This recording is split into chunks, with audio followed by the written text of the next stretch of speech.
दोस्तों, नमस्कार साथियों।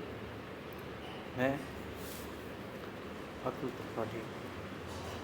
आज देश में एक मुद्दा जो काफ़ी गर्मजोशी से चल रहा है, उसके ऊपर कुछ बात करना चाहता हूँ।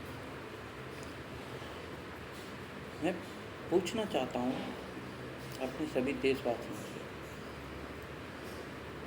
जो इस देश से प्रेम करते हैं, महिला सम्मान की बात करते हैं, राष्ट्र शक्ति की बात करते हैं और कहते हैं कि इस देश में सब धर्म समान है। यहाँ महिला को देवी के रूप में पूजा जाता है। उस देश में क्या हिंदू राष्ट्र की बात करने वाले तथाकथित कुछ पार्टी के प्रवक्ता, मंत्रीगण उन्हीं महिलाओं का आज आतंकवादियों की बहन बोलकर अपमान नहीं कर रहे हैं? बीजेपी पार्टी हमेशा से देश के सम्मान, गौरव और सेना के सम्मान की बात करती रही है। मैं भी इस बात से सहमत हूँ कि हाँ, कि देश का सम्मान और गौरव और हमारी सेना का सम्मान सर्वोपरि है। उससे ऊपर उठकर ना कोई जाति है, ना कोई धर्म है, ना कोई समाज है, ना कोई पार्टी है।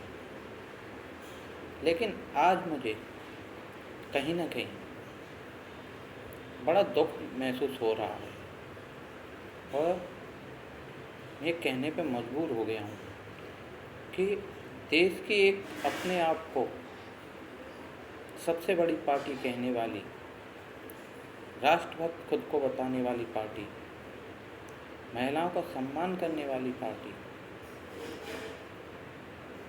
के एक मंत्री हमारे देश की वीर सेना के एक बहादुर सिपाही कर्नल सोफिया कुरैशी को आतंकवादियों की बहन कहते हैं और इस पर पूरी बीजेपी मुख्तर बनी हुई है और कल से अभी तक 24 घंटे बीतने जा रहे हैं, लेकिन किसी भी बीजेपी के पदाधिकारी ने या राष्ट्रीय नेता ने, साथ ही एक हिंदू संगठन आरएसएस,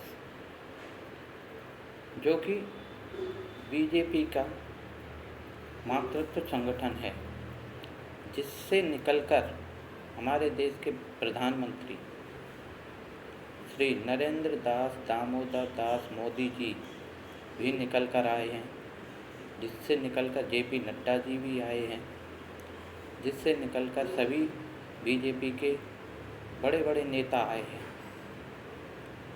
आज वो उन्हें अपनी पार्टी का व्यक्ति का ये बयान कि सोफिया कुरैशी आतंकवादियों की बहन है दिखाई नहीं दे रहा है। क्या कहेंगे इस पर? प्रधानमंत्री को इस पर बोलना चाहिए, जेपी नड्डा जी को बोलना चाहिए। वो तो चलिए, प्रधानमंत्री जी को एक तरफ करते हुए मान लेते हैं कि वो राष्ट्र के हैं, इस समय प्रधानमंत्री, वो किसी पार्टी के नहीं हैं इस समय। लेकिन जेपी नड्डा जी, वो तो बीजेपी के अध्यक्ष हैं, राष्ट्रीय अध्यक्ष। उनको तो अपनी पार्टी के अंदर कोई एक्शन लेना चाहिए और देश को ये बताना चाहिए कि देश से बढ़कर पार्टी नहीं होती, देश से बढ़कर कोई मंत्री नहीं होता, भारतीय सेना से बढ़कर कोई व्यक्ति नहीं हो सकता। और जो भी व्यक्ति, उनको एक मिसाल पेश करनी चाहिए कि जो भी व्यक्ति हमारे देश की सेना और हमारे देश की नारी के विरुद्ध इस तरह के आपत्तिजनक और निंदनीय बयान देगा, उसको हमारी पार्टी बिल्कुल बर्दाश्त नहीं करेगी। अगर बीजेपी ये कदम उठाती है तो आज देश में एक मिसाल कायम करेगी और उस ये साबित करेगी कि वो सच्ची और देशभक्त और राष्ट्र प्रेमी पार्टी है। अन्यथा ये माना जाए कि कहीं न कहीं बीजेपी भी सेना के सम्मान के साथ खिलवाड़ कर रही है और राष्ट्र के साथ। आप सभी लोगों से, मेरे देशवासियों से, जो भी इसे देखें, उनसे एक अनुरोध है कि डिबेट होती हैं, प्रवक्ता आते हैं, न्यूज़ चैनल वाले भी बात करते हैं और कहते हैं कि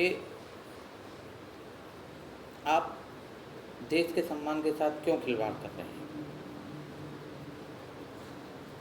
अन्य पार्टियों से, विपक्षी पार्टियों से पूछते हैं, मुझे अच्छा लगता है, बिल्कुल खुशी होती है कि देश के सम्मान के प्रति सजग तो है मीडिया, लेकिन वहीं एक बहुत बड़ा दुख और दिल में दर्द होता है कि यही मीडिया चैनल जब बीजेपी के एक मंत्री हमारे देश की सर्वोच्च सेना की एक नारी का अपमान करता है, जो हमारे देश में रहकर दुश्मनों से लड़ रही है, हमारे देश की सीमा पर सुरक्षा कर रही है, अपने घर परिवार बच्चों को छोड़ के। कैसा लगता होगा आज उस महिला को, सोफिया कुरैशी को, जब उसने ये वक्तव्य सुना होगा कि मैं जिस देश की सुरक्षा के लिए, जिस देश की शांति के लिए अपने प्राणों को न्यौछावर करने के लिए भी तैयार हूँ, और वही देश के मंत्री उसके खिलाफ इस तरह की अभद्र टिप्पणी करता है। अब ये मैं आप लोगों के ऊपर छोड़ता हूँ कि आप कहाँ ले जाते हैं इसको, इस विचारधारा के साथ हैं या इस विचारधारा के खिलाफ हैं। मैं किसी चैनल के लिए बात नहीं कर रहा हूँ, न मैं किसी पार्टी के लिए, मैं अपने देश के सम्मान और नारी के सम्मान की बात कर रहा हूँ। मैं चाहता हूँ कि आज इस देश की जनता जब अन्ना हजारे के साथ दिल्ली में आंदोलन करने के लिए खड़ी हो सकती है भ्रष्टाचार के खिलाफ, जब राहुल गांधी के साथ कन्याकुमारी से जम्मू तक यात्रा के लिए साथ दे सकती है, जब बीजेपी की राम रथ यात्रा के लिए साथ दे सकती है, तो क्या ये देश की जनता सब पार्टियों से उठकर ऊपर एक नारी के सम्मान के लिए आवाज़ बुलंद नहीं कर सकती? अगर नहीं कर सकती तो मैं ये समझता हूँ कि देश में आज कोई जीवित नहीं बचा हुआ। अगर जीवित हैं तो प्रमाण दीजिए कि इस देश की सम्मान और देश की सेना के साथ खिलवाड़, चाहे वो किसी भी पार्टी का हो, बिल्कुल बर्दाश्त नहीं किया जाएगा। जय हिंद, जय भारत। मैं लास्ट एक ही शब्द कहूँगा, अब ये आप सभी के ऊपर है कि आप निर्धारित करें कि ये देश ऐसे नेताओं के द्वारा चलेगा या देश हमारे परंपराओं और रिवाजों के साथ चलेगा, जिसमें नारी को सम्मान दिया जाता है और दुर्गा का रूप माना जाता है। जय हिंद, जय भारत।